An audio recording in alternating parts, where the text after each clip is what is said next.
ওগো, তোমার ঘুম কি ভাঙলো? বলি বেলা যে আরেকটা ওঠার জো হয়ে গেল। কি করে যে মানুষ বেলা ওঠার পরেও ঘুমিয়ে থাকে! না বাবা, আমার তো সকাল হলে আর এক দণ্ডও বিছানায় থাকতে পারি না। বলি ওগো, তুমি কি উঠবা না আজকে? ওগো ওঠো, তোমার কি খাওয়া দাওয়া লাগবে না নাকি? কি হলো? কখন থেকে সেই বকর বকর করিয়ে যাচ্ছ? কি হয়েছে বলো দেখি। আহ! বাড়িতে ডাকাত পড়েছে তো তাই চিল্লাচ্ছি। বলি বেলা কত হলো সে খেয়াল কি আছে তোমার? এই, অত দেখে কি হবে? কি সুন্দর বেশ ঘুমাচ্ছিলাম, দিলে তো সব মাটি করে। হ্যাঁ, আমি জীবনে এরকম মানুষ দেখিনি বাপু। দিনের বেলা পড়ে পড়ে ঘুমায় আর স্বপ্ন দেখে। দেখবে কি করে শুনি? আমি তো একটাই পিস, আমার মতো আর কাউকে কি পাবে তুমি? হয়েছে হয়েছে, এবার তুমি তাড়াতাড়ি হাত মুখ ধুয়ে এসো তো দেখি, আমি খাবার বাড়ি ততক্ষণে।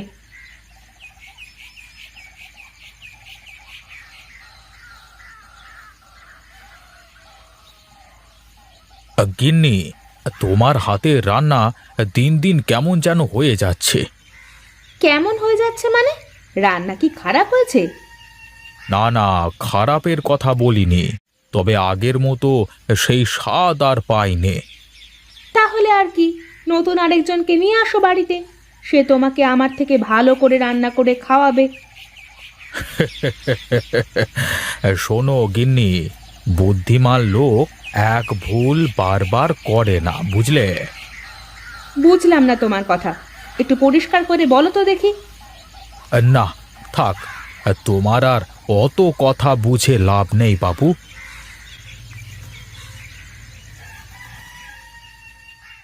কি গো, এখন আবার বসে বসে কি অকাম করতেছো শুনি? তোমার কি চোখে ছানি পড়েছে নাকি? দেখতে পাচ্ছ না কোদালের আচারি বানাচ্ছি। তা কোদালের আচারি বানিয়ে কি করবা শুনি? ভাবছি উঠোনের চারপাশে এত জায়গা পড়ে থাকে, কুপিয়ে কিছু সবজি গাছ লাগিয়ে দেব, তাতে করে দুটো খাওয়াও যাবে, দুটো বেচাও যাবে। তোমার আবার এই বুদ্ধি আসলো মাথায় কবে শুনি? ধুত তেরিকা, তোমার দেখি আমার কোনো কাজই সহ্য হয় না। সহ্য হবে না কেন? আমি যখন বলি তখন তোমার কাছে এগুলো অকাজ মনে হয়। ওই দেখো, চালের ওপর একটু তাকায় দেখো তো। এ কি, এ তো অনেক কুমড়ো ধরেছে। হ্যাঁ, তোমার তো ওদিকে চোখ নেই, দেখো কত কুমড়ো। এত কুমড়ো তো আমরা খেয়ে ফুরাতে পারবো না গিন্নি। কিছু কুমড়ো তো বিক্রিও করা যায়, তাই না? হ্যাঁ, তা তো এখন করাই যায়, কারণ বিক্রি করলে যে টাকা কয়টা তোমার পকেটে ঢুকবে, আমার তো কষ্ট করাই সার। শোনো গিন্নি, এখন থেকে তুমি আর আমি দুজনে মিলে বাড়ির আশেপাশে যেসব জায়গা পড়ে আছে সবখানে সবজির চাষ করব। তাতে করে আমাদের সংসারের অনেক খরচ বেঁচে যাবে।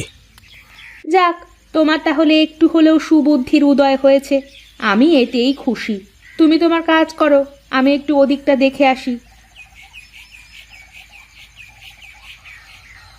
ও বিনোদদা, আরে ও বিনোদদা, একটু দাঁড়াও দাঁড়াও। কি রে, কি হয়েছে? ডাকছিস কেন? বলি, ডাকি কি আর সাধে? মাথা থেকে কুমড়োর ঝুড়িটা আগে নাবাও দেখি। কেন রে, তুই কি কুমড়ো নিবি নাকি? আরে হ্যাঁ, সেই জন্যই তো তোমাকে মাথা থেকে নামাতে বলছি। দাদা, আমাকে একটা বড় দেখে ভালো মিষ্টি কুমড়ো দাও দেখি। হ্যাঁ রে, সবই পাকা কুমড়ো আর খুব মিষ্টি, তোর যেটা ভালো লাগে সেটা তুলে নে। দাদা, তোমাকে কয় টাকা দেওয়া লাগবে? তুই আর কত দিবি? বাজারে নিয়ে গেলে তো 20 টাকায় বেচতাম, তুই এক কাজ কর, 15 টাকা দে। কি বলো দাদা, 15 টাকা? এই যে, এই হলো মানুষের দোষ। শোন, ভালো জিনিস সবসময় ভালো দাম দিয়েই কিনতে হয়। তোমার কথাটা ঠিক বুঝলাম না দাদা। আচ্ছা আচ্ছা, তোর বোঝা লাগবে না, তুই 10 টাকা দে, এর কমে দিতে পারবো না ভাই।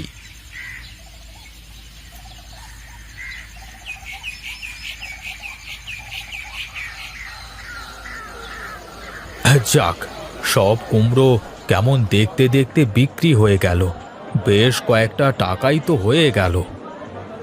কি দাদা, সব কুমড়ো বিক্রি হয়ে গেল তো? হাত ভর্তি টাকা মনে হচ্ছে। হ্যাঁ রে, বেশ কয়েকটা টাকাই তো বিক্রি করে ফেললাম। তা হ্যাঁ, বাড়িতে কি আরো কুমড়ো আছে নাকি এ কয়টাই? আরও আছে, আজ অল্প করেই নিয়ে আসলাম, কালকে আবার কয়েকটা নিয়ে আসবো। তা কতটুকু জমিতে লাগিয়েছো দাদা? আরে না না, তোর বৌদি বাড়ির পাশে লাগিয়েছিল 2টো গাছ, তাতেই এত ধরেছে। তাই বলো? এই টাকার আসল মালিক তো তাহলে বৌদি?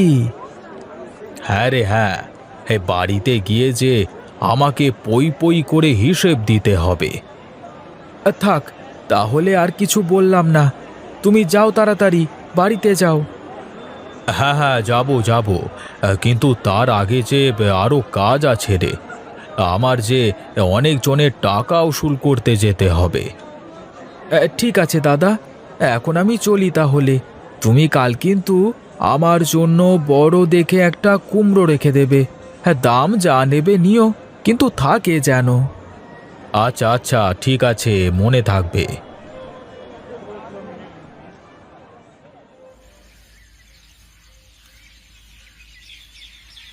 কি গো, এত তাড়াতাড়ি সব কুমড়ো বিক্রি হয়ে গেল?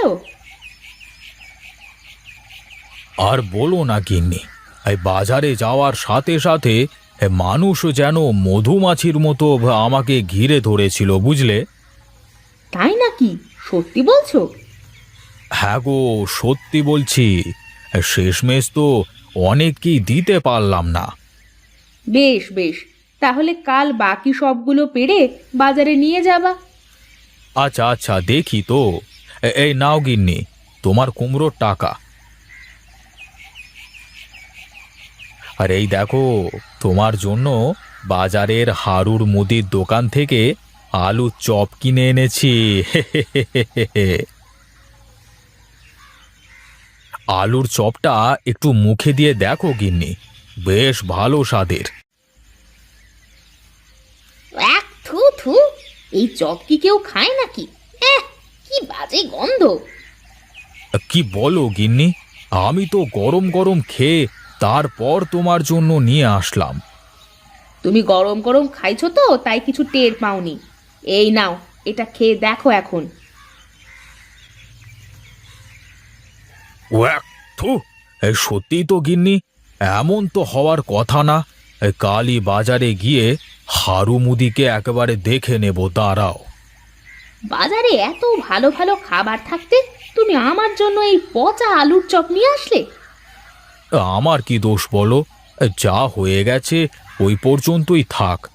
চলো ঘরে, চলো দেখি, কয়েকটা খেতে দাও।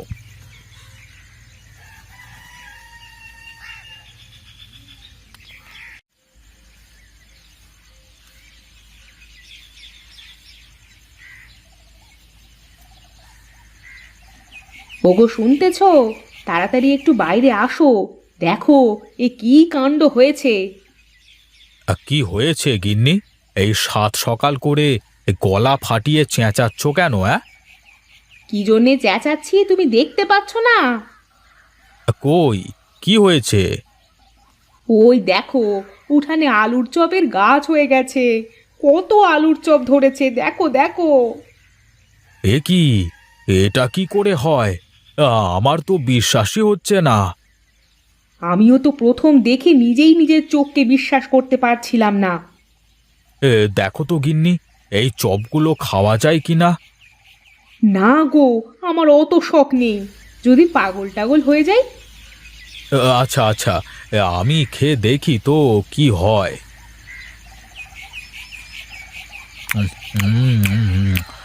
বাবা বাবা বাহ, কি স্বাদ! হ্যাঁ গিন্নি, একটা খেয়েই দেখো, তোমাকে যেমন আলুর চপ খাওয়াতে চেয়েছিলাম ঠিক তেমন স্বাদের আলুর চপ হয়েছে, দেখো দেখো, খেয়ে দেখো। তাই তো, এই চপের তো অনেক স্বাদ। আমাদের মনে হয় কপাল খুলে গেল গিন্নি।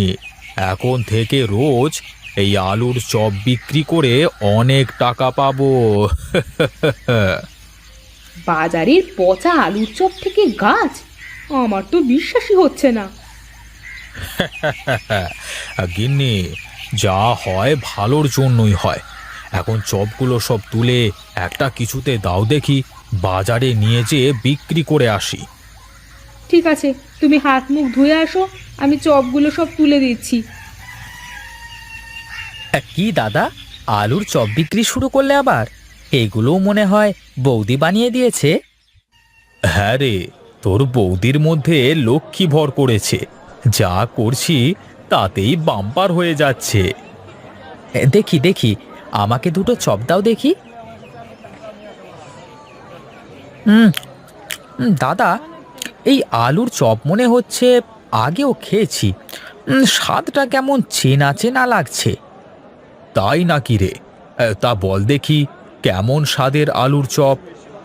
ও হ্যাঁ, মনে পড়েছে দাদা, হারু মুদির আলুর চপ আর তোমার এই চপের স্বাদ একদম একরকম।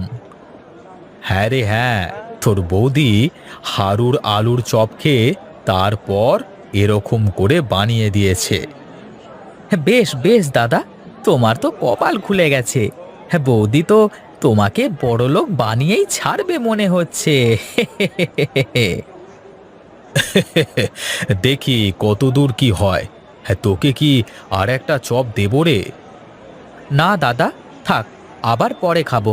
এখন তাহলে আমি চলি। এই নাও তোমার চপের দাম। কপালে যদি থাকে ঘি, না খেয়ে করবিটা কি?